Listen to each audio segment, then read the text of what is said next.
What kind of book do you like to write or read? Do you like to write or read fiction? Now, fiction is a huge section. So when we say fiction, oh, I want to write fiction, well, then there's a lot of genres in there. There's mystery, there's thriller, there's romance, there's women's fiction, there's literature, there's commercial fiction.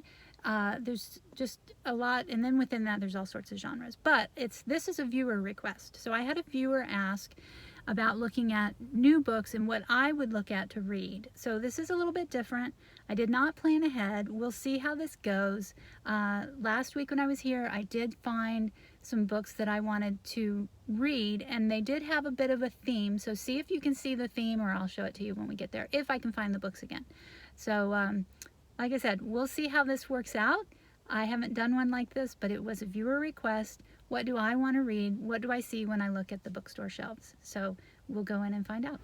All right, looking at fiction, I normally try to stay away from the displays and new books, but this one caught my eye because it's so colorful. And then it caught my eye because of the word, The Authenticity Project.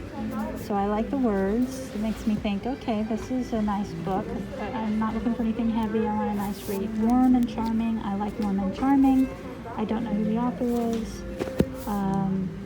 Heartwarming, clever, uplifting. So if you want an uplifting book, this sounds like it. The story of a green notebook. People write in the notebook and leave it for other people, and then they share their lives and they meet each other, and friendship, all for friendship, maybe even some love. That's fine too. By turns quirky and funny, heartbreaking and true to life. So it sounds like that would be a fun read. So here's a book that caught my eye, The Bookshop of Yesterdays. Because it's a bookshop, and who doesn't want to read about a bookstore, right? Terrifically fun, part mystery, part family drama. I'm all about family drama. Bookstore lover's dream. Hey, this sounds like it's right up my alley. A nice size book. Oh, look at the pages. Oh, we have to look at this. I don't know what this lint thing is.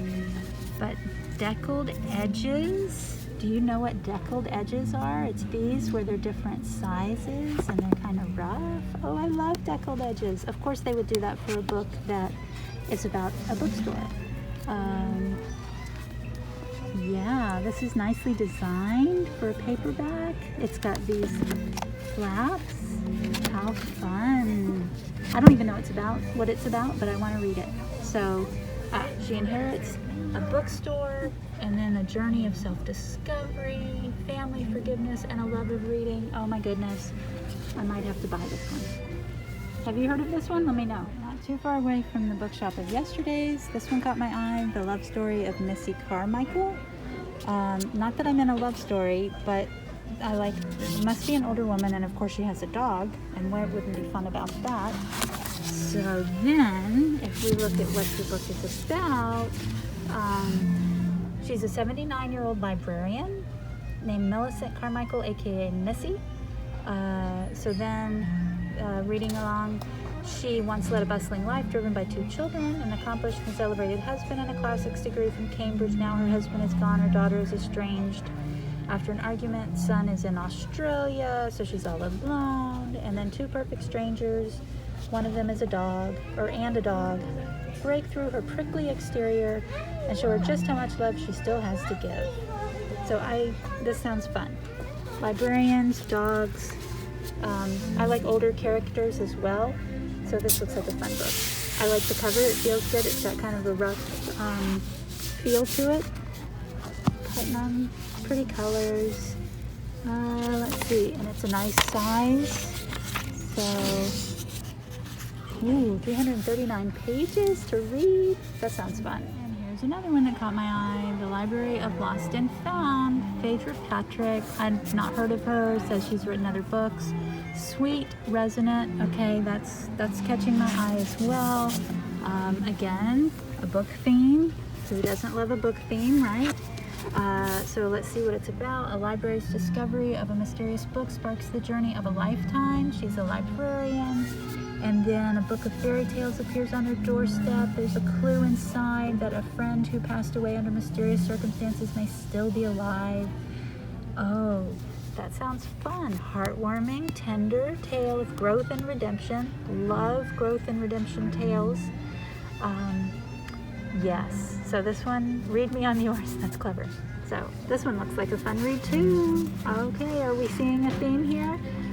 I might have to buck the theme if I find another book. Oh, somebody asked how many chapters in a novel. Depends on the story. And they don't list them on the front. So let's see if we can find out how many chapters. Well, that's for the next book. How many chapters? 38 chapters. So anywhere from 25 to 50 or 100 chapters. It depends on the story in the book.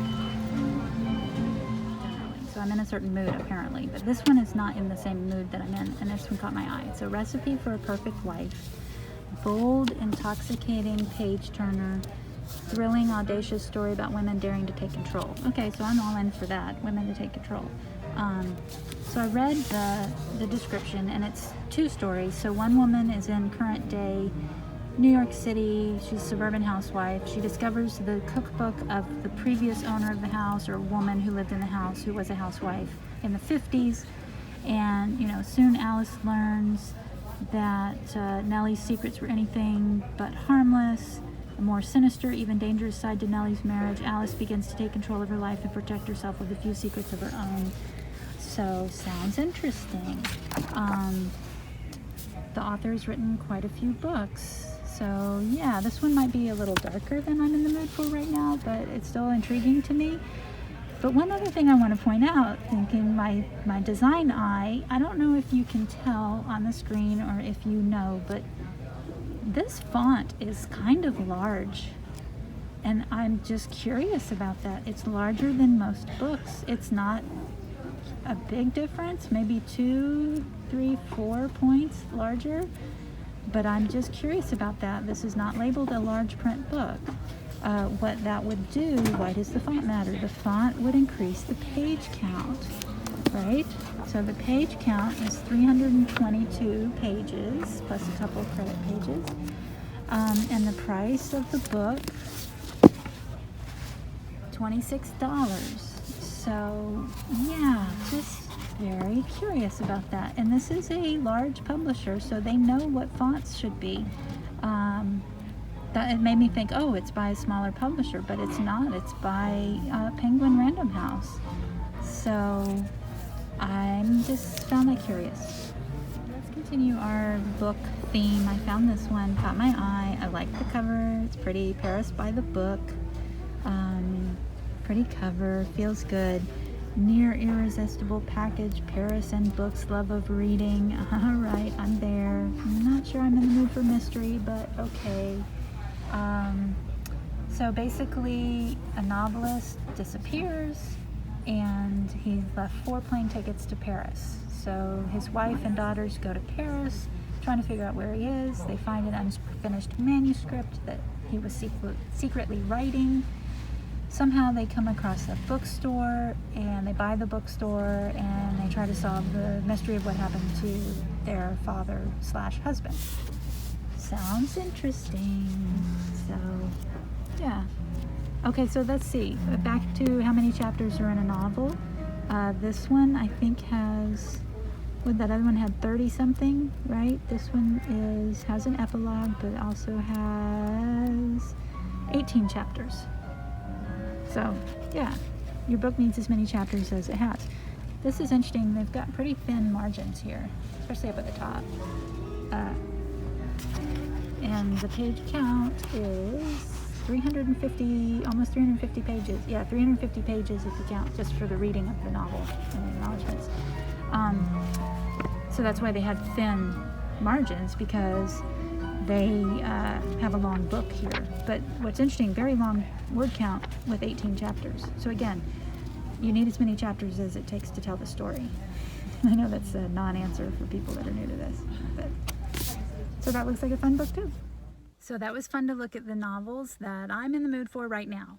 You know, I don't know about you, but for me, my reading mood is always, I read by mood, what I'm in the mood for. I know the authors I like.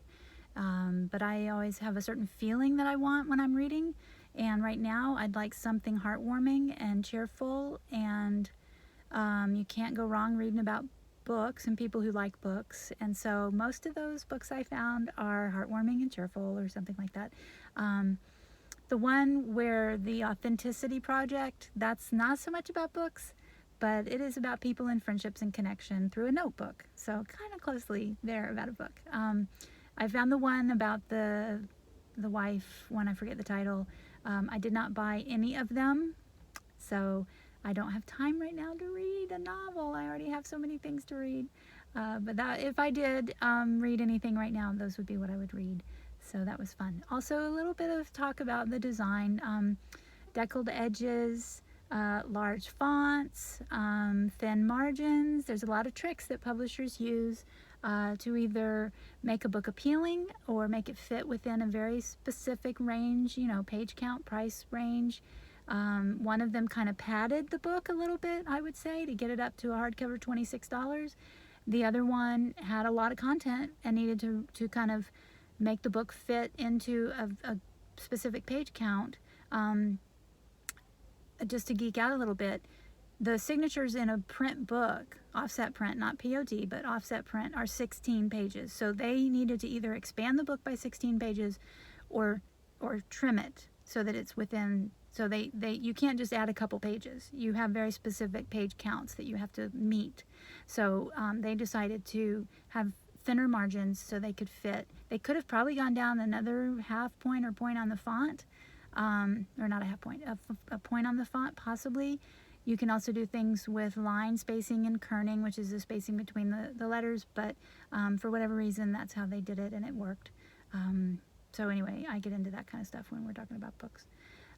So yeah, what's interesting too, we saw some hardcovers and some paperbacks in fiction. Generally, books come out in hardcover first. If they sell well, then they come out in paperback. But that's for bigger authors. There's a lot of publishers right now that also just come out in paperback as the original format that the book is in. So there was a mix of those. So that's what I saw looking at fiction. Did you like this kind of video? Do you want me to do more like that, where I just kind of go through and find things that catch my eye? Or do you have specific things you want to see? Again, I am not what's the most recent book, what's the newest book? I don't read reviews. I'm not looking for the next big thing because I just don't have time to read everything. So I'm going to go through and pick what looks good to me. However, if you'd rather look at what's new and what I think about what's new, let me know, and I'll do that too. So talk to you next time.